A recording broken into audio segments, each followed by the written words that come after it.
Entón, a ver, que é o que temos no Pórtico da Gloria? O sea, no Pórtico da Gloria temos os 24 o sea, o Pórtico da Gloria representa non o grande xuízo final. E na parte de arriba, o sea, aquí vedes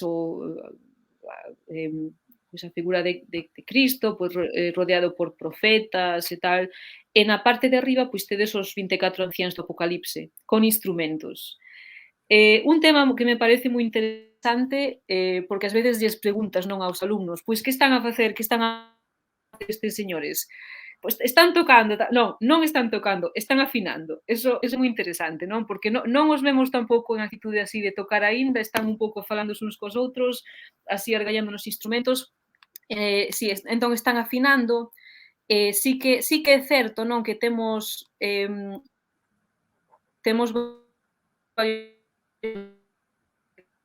na esquerda temos unha cítola, que é unha especie de tipo laúde, non? Así, instrumento de corda, non? Pulsada. Temos un salterio así triangular, non? Que, o sea, sería como unha peza de madeira que pode ser de xeito triangular, pode ser tamén cadrada, e logo ten as cordas, non? Extendidas, non? Sobre a madeira.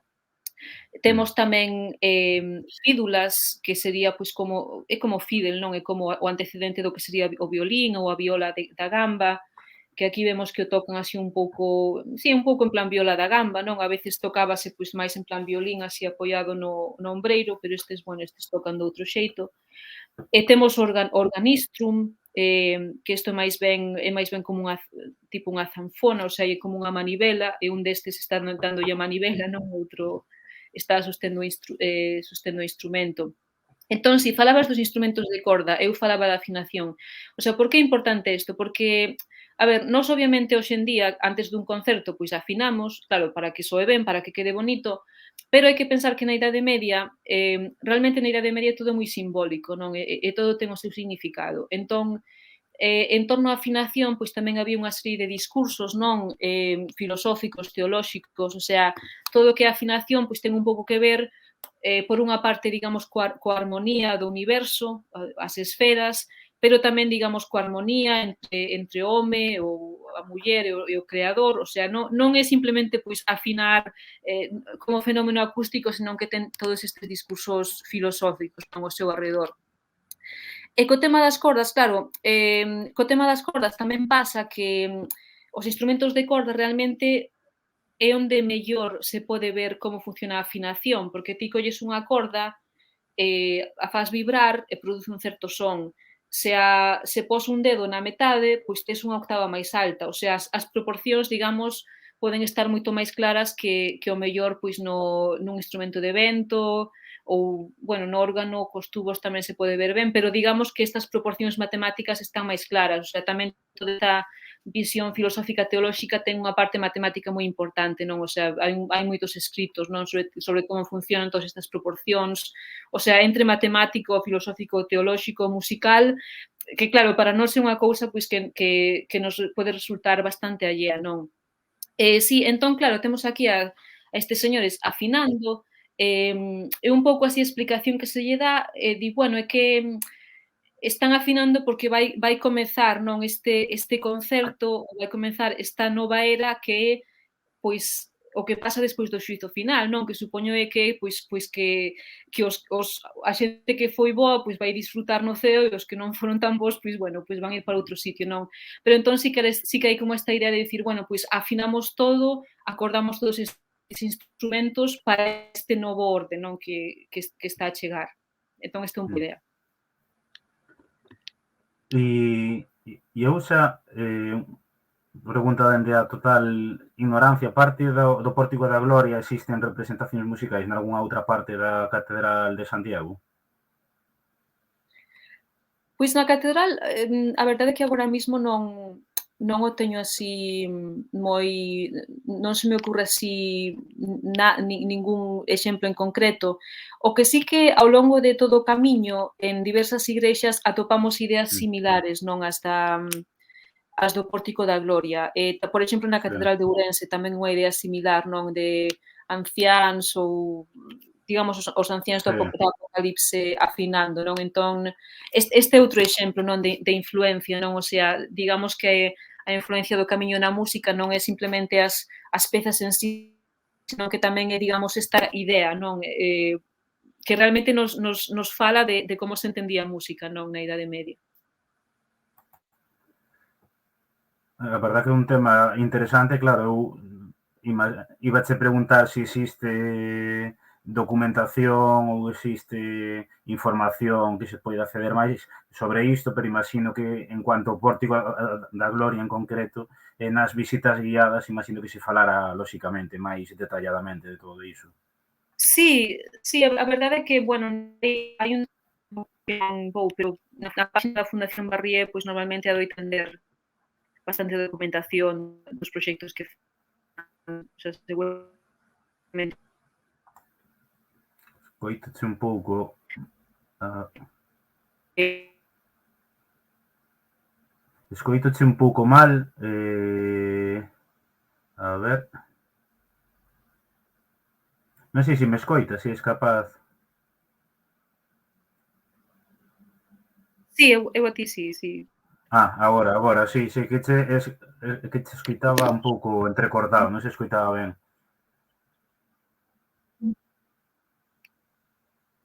Bueno, agora eu xa escoito. Agora ben, sí.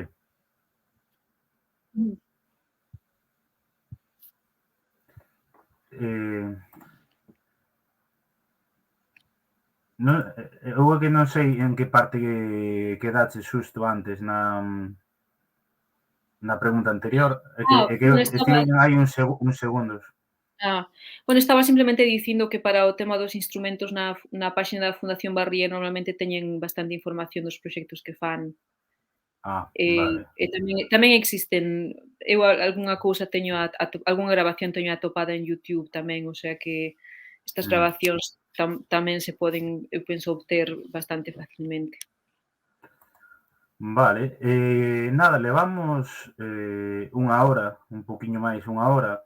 Entón, entrando xa na parte final desta conversa, bueno, un pouco unha conversa introductoria a un tema tan complexo que podería dar para moito máis, non? E unha pregunta que é similar á anterior, pero que, bueno, xa vamos máis á actualidade, como decía ao comezo, o Camiño de Santiago segue a existir, segue a ter unha presenza importantísima, non? Tanto a nivel galego como a nivel internacional. E é eso, na actualidade, se pensas que a música segue a ter presenza no propio Camiño de Santiago, en Santiago de Compostela como centro de peregrinación, ou xa digamos que agora nesa nova digamos, non sei se reorganización ou readaptación do Camiño de Santiago, pois tamén queda un pouco máis difuso, non? Sí, pois a ver, a verdade é que pensando así un pouco neste tema, digamos que nos últimos, non sei, serían uns 30 ou 40 anos, non, que se potencia, non, o Camiño de Santiago como a través dos anos xacobeos, pois sí que é certo que a música se cadra un pouco así de Mm, marxinada, non? Semella mm, que o único que se fai é, pois, cando hai un ano xacobeo, faise un programa de concertos, pero que moitas veces non ten nada que ver, non, co camiño, non? Traen, pois, a calquera artista coñecido, tanto de música clásica como popular, pero non sei se hai así ningún gran traballo de intentar, pois, que se adapte, non, ao que sería o tema. Entón, sí, bueno, sí que tal vez este sexa un tema a estudar, non? Se a pesar desta marxinalización da música, digamos, na imaxe oficial, non, do Camiño de Santiago, pois, non sei, por exemplo, mirar, pois, como se os peregrinos, pois, seguen facendo música ou intercambiando música nestes momentos claro, máis de lecer, non? Eh, claro. Claro, eu pois, supoño que haberá que ter en conta tamén, claro, o contexto, non? Entendo que, claro, ahora é radicalmente distinto hai séculos, agora o acceso á música é tan simple como claro. ir no comiño e poñerte uns auriculares con música, entón, Claro, igual eso é máis o que pasa, non? Que, o sea, que música se escoita para acompañar o camiño, non? Igual se nos puxésemos a investigar atopábamos así algunha sorpresa. Pero claro, sí que é certo que, claro, mellor no século XII ou XIII, pois a única oportunidade que tiñas de saber que música se estaba facendo en Francia, pois era se atopabas a un claro, músico francés así de compañeiro de albergue, pero claro, hoxe, pois nada, vas ao YouTube ou Spotify e claro, está todo aí, o sea que sí. claro. Entrando xa na última pregunta, se non hai ningunha máis da xente, entrando xa na última aí, que queda, é unha pregunta moi xeral, así, que queda por estudar e descubrir neste campo relacionado co camiño, bueno, a Catedral de Santiago do Reino de Galicia como centro de peregrinación que aínda é. Si eso, no campo da musicoloxía aínda queda moitísimo, moitísimo por estudar ou incluso tamén o que decías antes, cuestións que non se saben que son así o 100% e que queda moito, polo tanto, por investigar.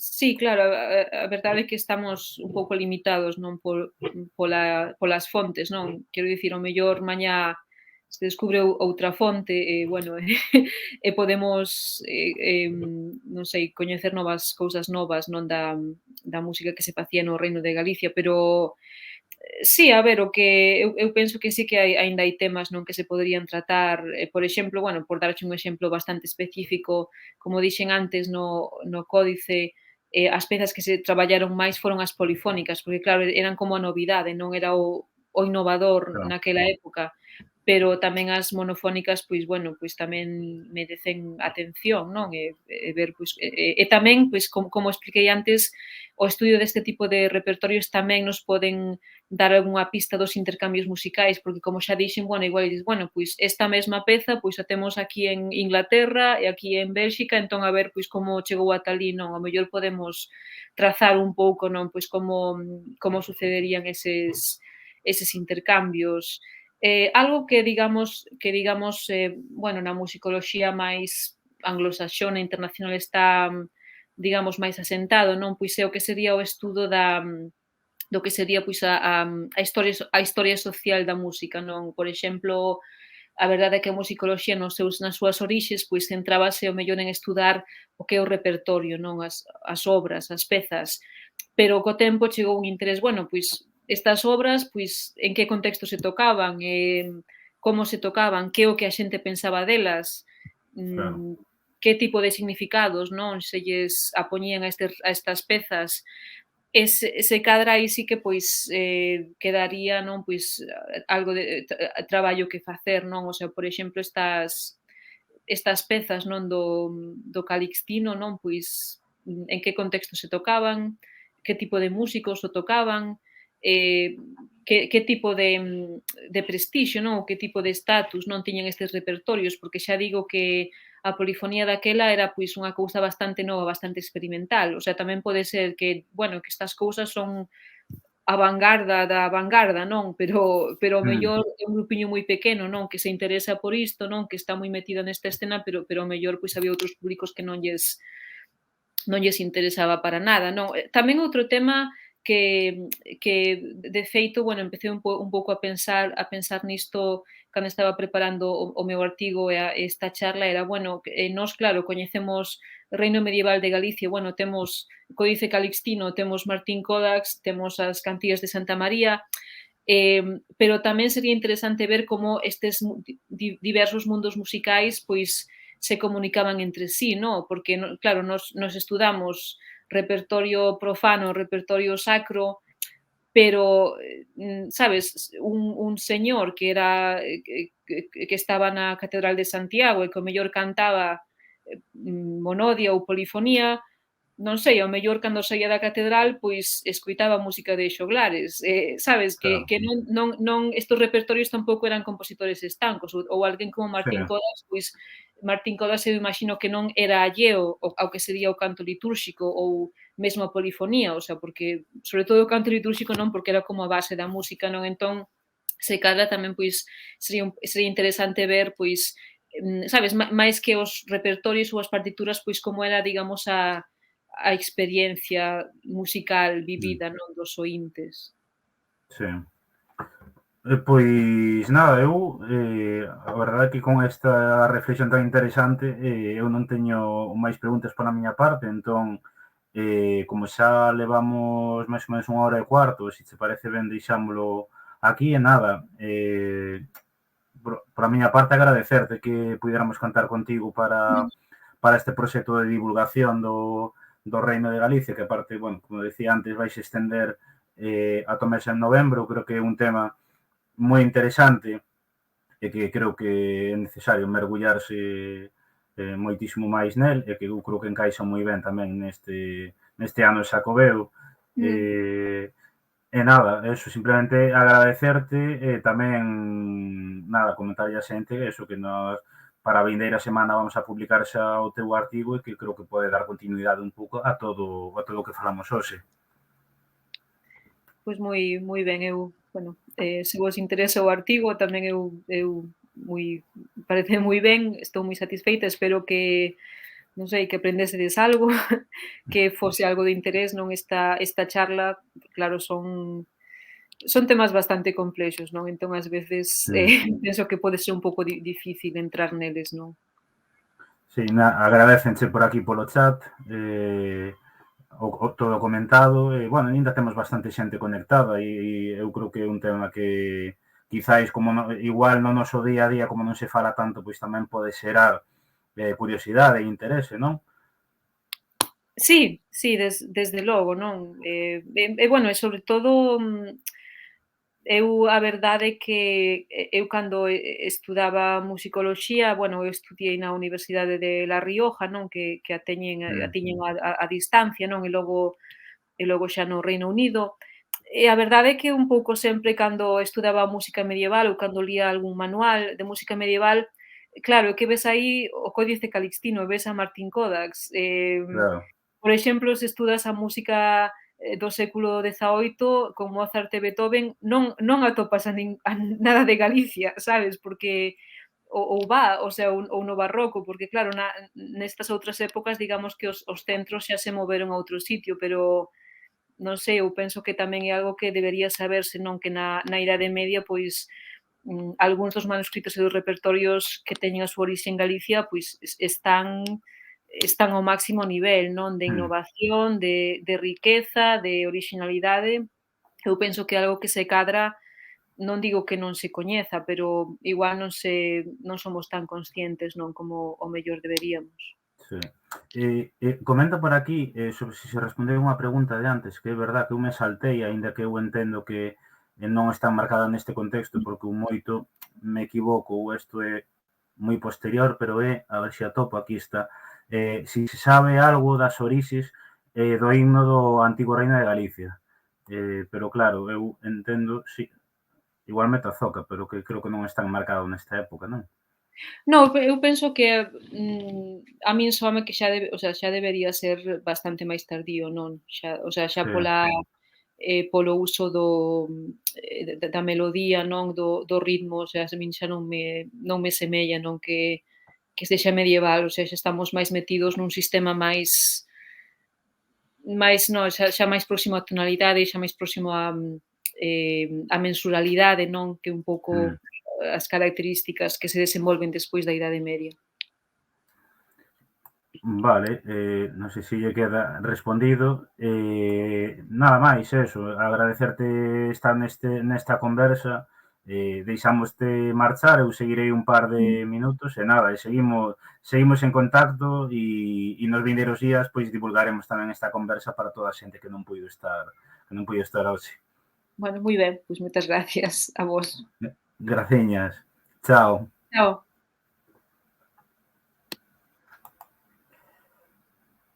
Bueno, aí está, vamos a ver. Bueno, a verdade é que vou poñer ben isto, que teño a cámara torcida. Aí. A verdade é que é unha conversa moi interesante. Non sei que vos pareceu a vos. Eso é un tema moi técnico e moi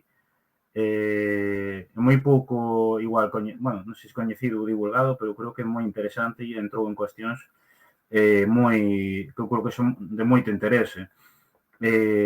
Como dicía, a vindeira semana no apartado que vamos ter sobre o Reino de Galiza dentro da páxina web do Reino de Galicia, vamos ter un apartado específico, vamos a subir aí o primeiro artigo, que, como digo, é un artigo de EVA, que é sobre as cantigas medievais, é un artigo introductorio que eu penso que vos vai a gustar. Sí, enfocou moi ben. Eu, a verdade é que iba mirando a conversa, en medida que íbamos falando, quedoume igual de poder preparar máis no apartado do que é a arquitectura e da representación na arquitectura, pero, bueno, eu creo que está ben, sobre todo, para poder introducirnos e logo, pois, xa poder investigarnos pola nosa parte. Nada máis, eso, na página web tedes toda a programación, agora mismo, despois o artigo da vindeira semana, bueno, vamos a publicar a finais de semana a imaxe gráfica, o apartado específico da página web, e logo xa, en cuanto que a campaña, facemos un parón ata finais de agosto, que retomamos estas conversas, e logo xa collen continuidade durante todo o mes de setembro e outubro.